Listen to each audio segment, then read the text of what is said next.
ও দাদা করে দেখাও না। ভাবছি কিছু বলবো না, দেখো মানুষটা আবার আমার পিছনে লাগছে। দেখি জিগারে দম থাকলে করে দেখাও। তুমি আমার জিগারের দম দেখবে রাজুদা?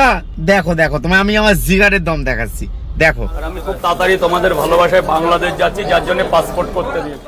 বলছি ও রাজুদা, তুমি বাংলাদেশ যাচ্ছ এমনি না, তোমাকে যেতে হবে। এনআরসি না দেখালে এমনিতেই যেতে হবে। ইন্ডিয়ায় কিছু ঝামেলা চলছে, এগুলো মিটলেই প্রথমেই বাংলাদেশে ভিসা অ্যাপ্লাই করবো। বলছি ইন্ডিয়াতে কোনো ঝামেলা চলছে না তো? ওপরের মালগুলোকে ওপরে পাঠিয়ে দেওয়া হচ্ছে, আবার ঝামেলা কিসের এতে? বাংলাদেশ চলছে, বাংলাদেশের টাকা আমার কাছে চলে, আর ওপারের বাংলার টাকা আমার টাকা এক সমান। রাজুদা কি ওপরের টাকা এপারের টাকা সমান? এখন দিয়ে তুমি স্কিম লাগিয়ে দিয়েছো, তুমি ভালো মতো জানো তোমাকে ওই দেশে যেতে হবে, ভালো সম্পর্ক করে রেখেছো যাতে ওই দেশে গেলে তুমি পকেট পটে বেঁচে খেতে পারো একদমই। বাহ, রাজুদার বুদ্ধি আছে কিন্তু। দাদা কালকে বাংলাদেশ থেকে এসেছি, ইন্ডিয়ান টাকা তো নাই, তো বাংলাদেশ টাকা আছে। এটা কি?